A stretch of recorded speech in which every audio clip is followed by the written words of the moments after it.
gabi po. Dito po tayo ngayon guys sa ilog. Tinitingnan po natin yung ilog dito sa baba. Napakataas na ng tubig. Yun yung natatandaan guys ng nakaraang araw, yung video ko dito sa baba. Puro kubo po yan din eh. Pero ngayon guys, wala ka nang makikitang kubo. Nadala na sa agos ng tubig. Napakalaki ng tubig ng ilog dito sa Angat guys. Ganito na ang sitwasyon ngayon oh. Halos sa kupin na yung yung nun banda. Hanggang ngayon guys, tuloy-tuloy pa rin yung buhos ng ulan, kaya lalong lumalaki ito. Kaya bukas malalaman natin kung itong mga damo dito makikita na sigilin, kung makikita pa ba natin bukas o hindi ba matatabunan. Sa totoo lang guys, sa kinalalagyan ko dito guys, nasa kasing taas ng 3 palapag. Ang bilis ng agos. Pero hanggang ngayon ay nandito na yun guys oh, sa baba na. Ilang araw na po guys, hindi tumitigil ang ulan dito sa kinalalagyan ko sa Maynila, sa Bulacan. Kaya ganito ang sitwasyon guys. Ang sitwasyon dito sa Angat River. Time check guys, 6:28 ng gabi. Ang tabay na ito po yung water pump namin guys. Kaya tinanggal na po yung yung pump kasi kung nakikita nyo yan guys oh, nandyan na yung tubig guys oh. Piso regular na guys, lalim yan. Mula doon sa ilog na yan na bago itong water pump namin. Pero malapit nang inabot ng tubig guys. Ganun kalalim, kalaki ang ilog dito ngayon. Lalong nag-uulan lagi hindi tumitigil. Sa bundok, yun. Kaya ganun kalalim guys. Antabayanan na natin guys sa sunod na sa video. Ito guys oh. Dati puro damo yan. Ngayon pinasukan na ng tubig oh, sa sobrang lalim, sa laki ng ilog. Puro damo yan dyan guys. Ulan pa rin hanggang ngayon. Ilang araw na. Antabay lang po tayo guys sa mga susunod na pangyayari. So ngayon guys, umaga na. Titingnan natin dito yung yung ilog, kung bumaba ba yung level ng tubig. May nanghuli yatang biya doon ah. Ha? Ay si Bakal yan? Nagkakalas kaming motor kapon, putay na, kabagong mirror. Parang tulungan ng hayop lang. Oh. Mga yung mirror siguro na nasa siguro. Kung hindi nasa 10 pirasong Aba, maano yun? Malaki oh. Bagong-bago pa. Pag ikinuhan mo naman yun, sigurado, hindi mo kaya hilain yun. Buong bahay yun? Siguro may tali. Yero lang, hindi buong bahay. Hindi buong bahay. Kasama yung mga kawayan. Api. Siguro yun, kulungan ng hayop siguro yun. Dating bahay talaga dito na. Oo. Kita ko dito, di ba? Kita mo lutong-lutong hanggang bulan eh. Lakas naman yung talaga. Mga tabing ilog yung kasipin mo nga, happy na tanong ko na tamo. Kapon, pag sa amin nire, happy lang. Hindi na kayo mag-out. Kunti 30, out na ko eh.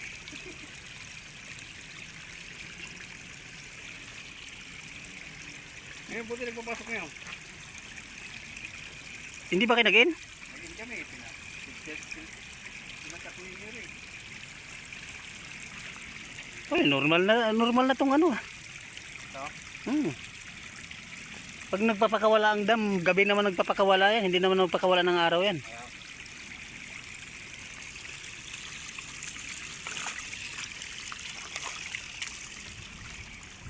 Ayan si Bakal oh.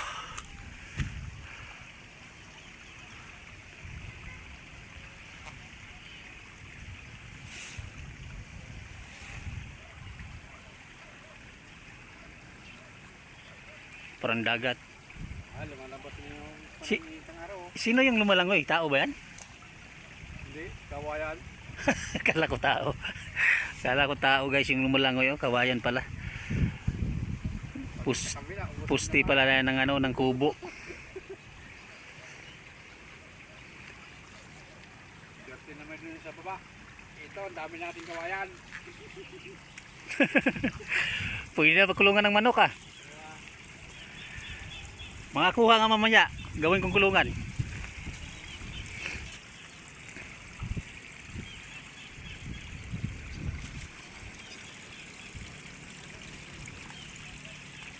Hanggang dyan yung tubig guys, oh.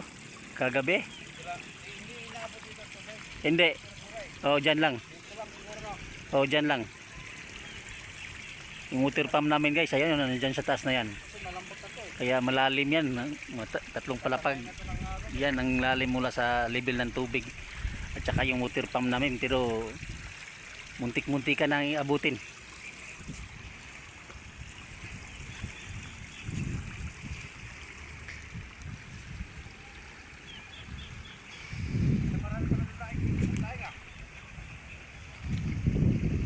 Alright. Oh, dyan, may tubig ngayon yan.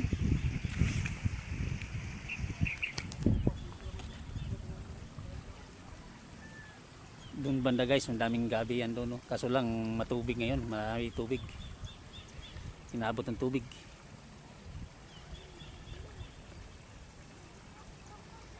Ito na lang kubo na tira guys sa gilid-gilid. sa lakas sa bati doon sa unahan guys, yung una wala nang kubo doon, no? Nakatayo. Baklas, sa lakas pa naman ng agos kagabi, napakataas ng tubig. Ngayon guys, balik na sa normal ang laki ng taas ng tubig. Yun nga lang, malakas pa rin ng agos. Patuloy pa rin umuulan doon sa bundok, pati dito sa amin guys.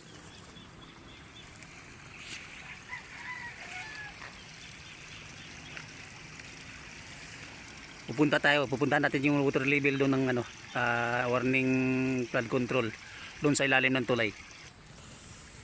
Ito water level.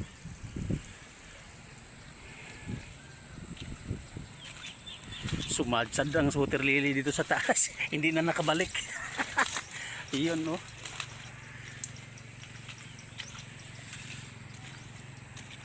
Yan, hanggang dito yung tubig guys. Kagabi may kubo pa doon sa taas guys, oh. Muntik na rin abutin yan, oh.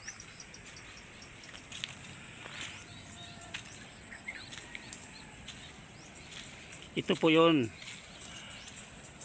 Malakas pa rin ang agos guys. Malakas ang agos.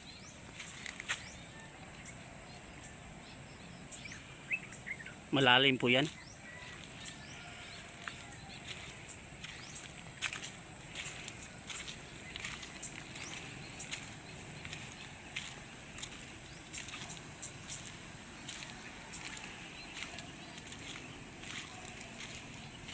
Gaya nung undoy.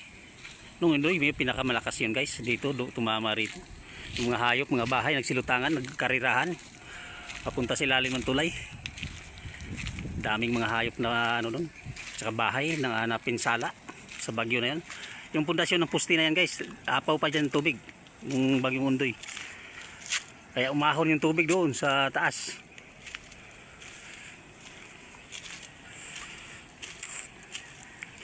Dito guys, puro kubo yan, dito hanggang doon, puro kubo po yan. Ngayon wala na, baklas lahat, tangay. Ito na lang makikita natin guys. Ayan, oh. So, sa kubo ito na lang mga natitira.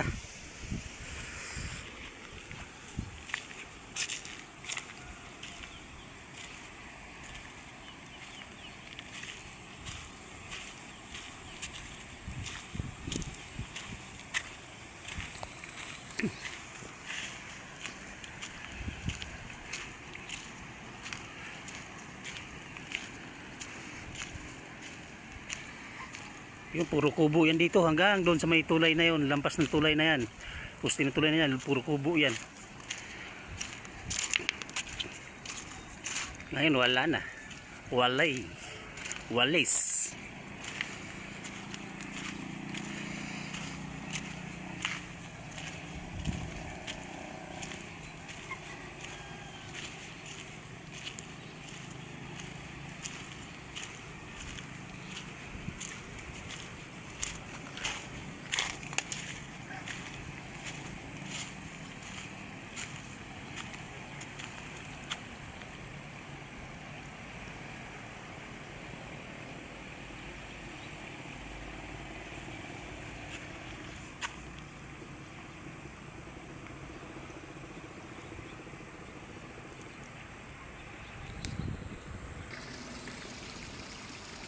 Papakita ko sa inyo guys yung flood control monitoring. Yan po guys, dito sa ilalim ng tulay, ito po yung flood warning label nila.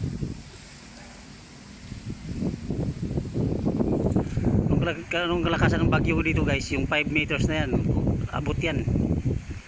Ngayon back to normal ang level ngayon sa ilog guys, ngayong umaga. Pero kagabi guys, mataas ang ilog. Mataas ang level ng tubig kagabi. Pero hindi umabot sa sa 3 meters na yan. So hanggang dito lang po tayo guys. Maraming salamat po sa inyong pagpapanood guys. Maraming salamat. Bye bye.